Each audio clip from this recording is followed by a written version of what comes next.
This is Thursday, January 8th, 2026. I'm Tomlyn Nicholson. President Donald Trump announces that Venezuela will purchase only American-made products using funds from a new oil deal, as the U.S. takes indefinite control of Venezuelan oil sales to manage exports and rebuild the energy sector.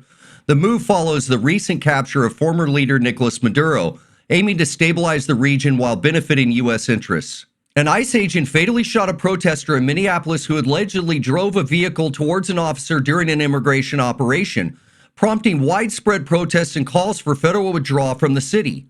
Minnesota Governor Tim Walz issued a warning order to prepare the National Guard for deployment in response to the incident.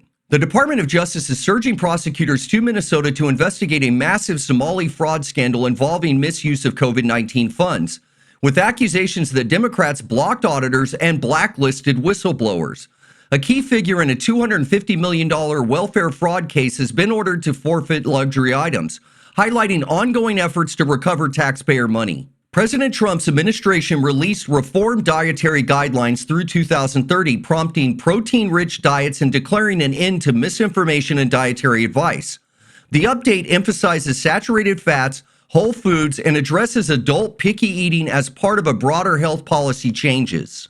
The Trump administration sued Arizona and Connecticut for failing to provide voter registration rolls to federal authorities seeking compliance with election integrity measures. The lawsuit aims to ensure transparency in voter data amid preparations for upcoming elections.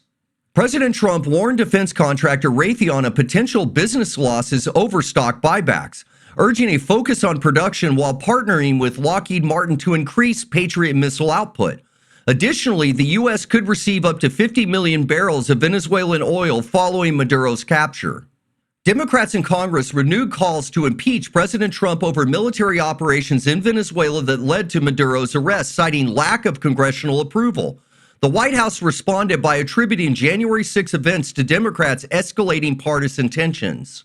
Minnesota Governor Tim Walz announced he will not seek re-election, stepping aside to focus on other work amid scrutiny over state fraud allegations and agency record backdating. Dr. Mehmet Oz indicated a Medicare agency will audit funds in Minnesota related to the scandal.